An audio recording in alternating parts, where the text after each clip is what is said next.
Okay, so sample code, GitHub, a few articles. You see some of the cool things about this.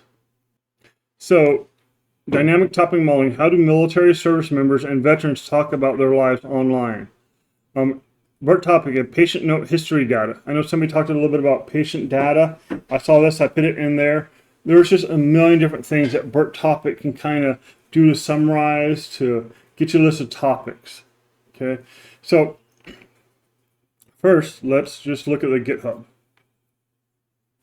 So here is some example code of what you can do. Any of these is fine. Here's a bunch of collabs. You literally just pick one. It opens up. Now, you just can't pick one, open it up, run it, and turn it into me. That's not fair. But what you can do is use this as a starting point. Okay, so what's this one do? It loads BERTopic. It fetches some news groups, finds some topics. So when you see this -1 like this, and you can read about this on your own, but basically that's an outlier. So we don't want to use that. It finds a topic. This even tells you kind of what type of attributes you can look at. And here's a visualization. Look how easy. Topic model, visualize topics. Boom. That's all I'm asking for. Topic probability distribution. Boom. Hierarchical clustering. This is one I use a lot. I think this one's great. Topic word scores. Similarity matrix. And I mean, literally, topic model, visualize bar chart. 5 topics. You wanted more topics? Do 10. Do 2. Okay? So this is a very easy library to do something with. Okay? So you can, like I said, you can use a lot of these collabs right here as a base. The demo I'm going to do today, I use this topic modeling, dynamic topic modeling with Trump tweets. Okay, but I don't want to use Trump tweets. I want to change it a little bit. I don't know why it's never loading for me. So let's go here. So, go to homework and just hit sample code and download that. I don't know if you guys know, but just to show you, go upload notebook.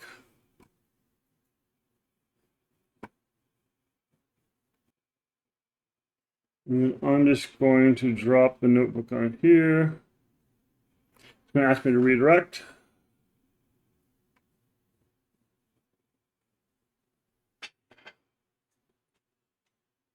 Come on, machine.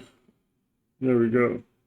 Okay, again, I just put my name up here. You can change it when you use it. I give it credit, say, hey, this is where I used it from. Okay, now, one thing I do, or should note, need to note, is that you need to change the runtime. You need to have some type of GPU on here. Okay, I don't think a TPU works. I know a CPU doesn't work, so you have to have some type of GPU. If you have a home computer and you have a GPU, that's, I believe, NVIDIA, you can do that. But I just want to let you know that you do need a GPU on Colabs to run it. It says found GPU. I'm just going to start installing this because it takes a while to install. And while this thing installs, I removed Trump tweets and did the U.S. Senate tweets. Okay, I changed some of the columns around. Again, I changed a bunch of the stuff around. And what's interesting is right here. So basically, I'm running BERTopic. Okay, minimum topic size 50. And I want to do my topic fitting on tweets. Okay, like I said, very easy. I know it's kind of weird at the beginning. But now, it does the embedding automatically. Cool. It does dimensionality reduction. And this does one I'm not super familiar. I mean, I've used it once or twice in my life. 99% of dimensional reduction is probably PCA, and then T sign, then this UMDMA, whatever it is. So, in a nutshell, dimensionality reduction just takes a bunch of, the easiest way to think about it is, if you have a bunch of like regressors, not everything always adds up, and not everything always adds value. So let's throw out things that don't add value. If we have an Excel spreadsheet, okay, we have a bunch of dimensions, and we want to know how all those dimensions contribute to somebody's wealth, age, height, look, what language they speak, what type of car they drive, where they live, if their parents are rich. We have all these columns. Some columns are going to be less important than others to figure out if that person is wealthy or not. And so if we say, hey, let's just get rid of things that don't matter. We can mathematically look and say, hey, this does not matter. That's dimensional reduction. Okay, so boom, look at that. It does it all automatically. It does clustering.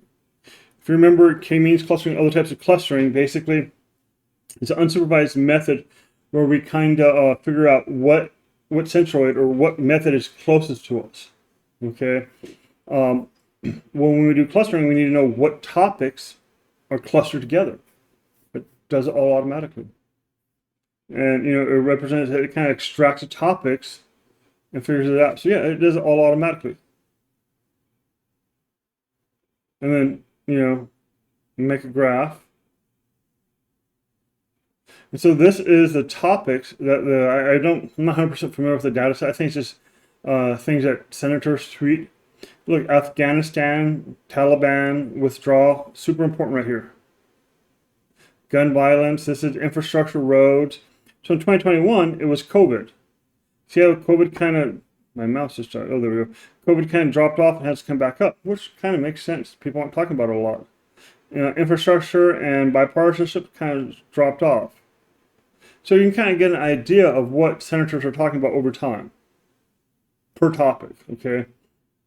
So very cool, very, very important information. So now let's just run the rest of this. So hopefully it's done installing. Now on really big data sets, this can take a while to run. One difference between a traditional model and a machine learning model is that machine learning models generally take a little bit longer because you have to train them, you have to do more, just more computationally expensive. And this is basically the same code that you've been using. I just import data sets. I load data sets, and basically I just shift it to a data frame. So now I have a data frame called tweets. I will in a second. You see some of the tweets. Happy birthday to the U.S. Navy. Today we're celebrating years of Hoosters. And Senator Bill Cassidy. Thanks to Senator Cruz, blah, blah, blah. So let it load it to a data frame. Let's load a couple more of these. When you pick that or just 50? Maybe just pick 50.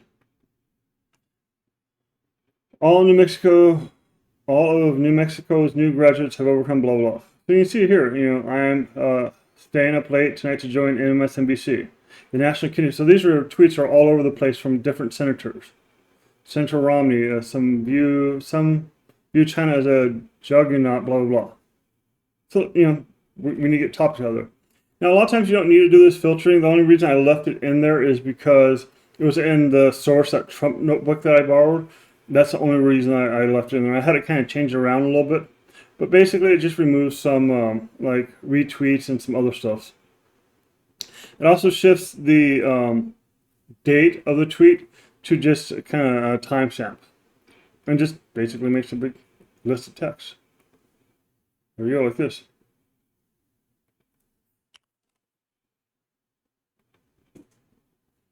Okay.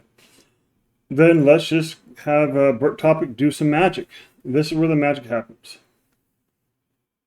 So in a perfect world, this is kind of where I'd like you to be in 1 week from here. And like I said, there's hundreds of different data sets. There's hundreds of different types of topics or things you can play with BERTopic. Feel free to do something simple if you want, then grow upon it. Like I said, on the first part one of the homework, if it doesn't work, that's fine. I'm not expecting it to work 100% of the time. I want you to just kind of get all the parts together and start trying to build the vehicle to get to your results. Okay? I'm going to pause this because watching a progress bar is not fun for anybody. Okay, embedding complete. Now it's doing dimensional reduction. Well, 2 steps kind of, so give it a second to do it.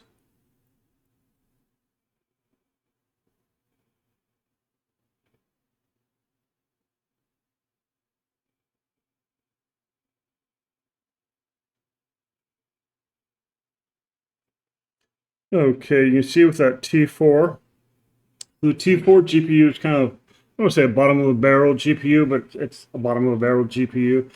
Originally, the first time I did this, or when I was writing the homework, I did it on, I think, a V100, A100. This whole process took less than a minute. So with this data set, it takes about 2 minutes to process.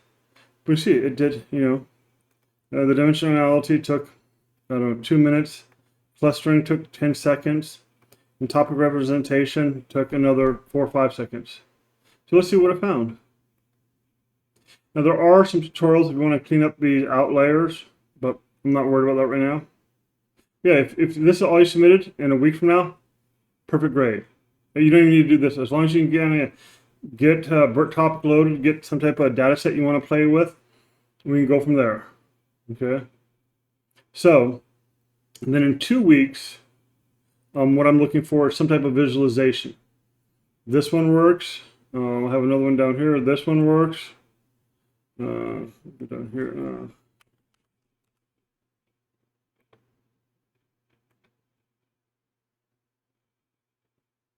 Okay. And then just a few sentences on why you think this is important. Because if you really start thinking about this, BERTopic, like that, was like this, dynamic, how do military service members and veterans talk about their lives, basically online? I mean, just think about how important this is. Good topics over time. Look at this one.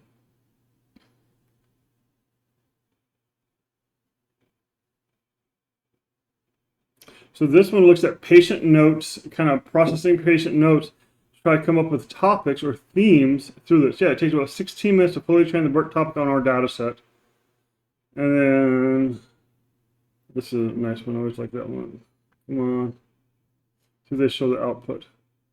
Yeah, look, GitHub repo. So you guys were interested in doing patient histories right here. Okay.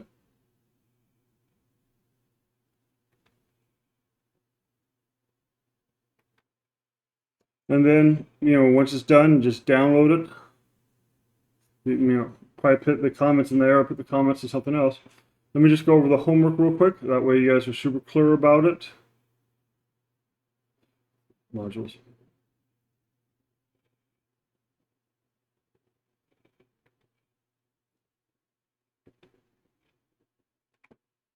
Okay. Homework 6, 5 points. Task is select a data set, a primary data set. Maybe your data set doesn't work, but you have a week. It's due March 6th. Today's the 26th, so it's due, I think, next Sunday. And identify its central topics using default settings without any customization. Basically, just run it and see what happens. It doesn't have to work. Like I said, I just want you to kind of choose a data set and kind of see if you can kind of fit it into BERTopic. So, 5 points.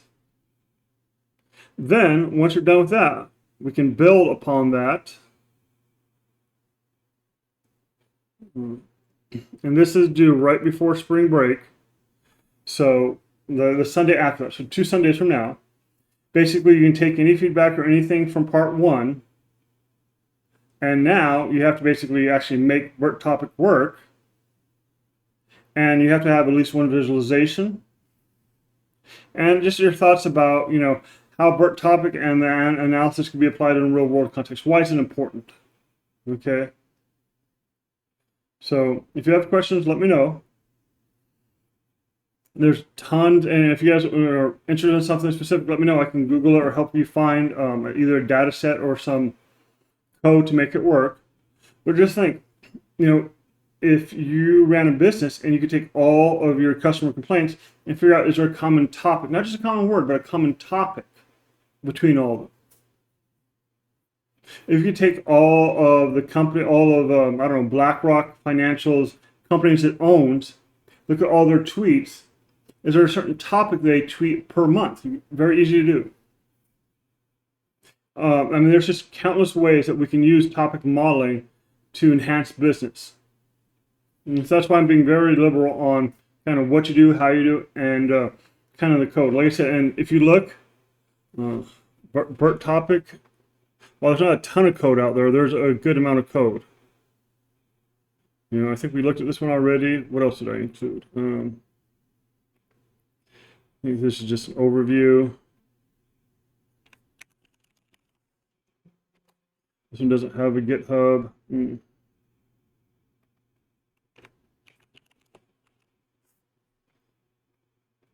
think this is just that main page, yeah. I mean, like right here, custom embedding is advanced, semi-supervised topic modeling. This one's really neat. This topic modeling with that basically PubMed abstracts. Here's a news group one. You'll see a lot of people use this. Let's try to play with BERTopic. Do those 2 homework assignments done. And if on the draft one, sorry, if you have no problems, you can get something done working and you're really good at programming and coding and you get everything all done, just submit the same thing for homework 1 and homework 2. You know, for 6A and 6B, I believe is what I call it. Yeah, 6 part 1 and 6 part 2. That's fine with me. You know, I just don't want you guys to wait till the last minute and try to do something really complex. So that's why I have the 2 stop points. If you have questions, feel free to email me, and hope everyone's doing well. Thank you.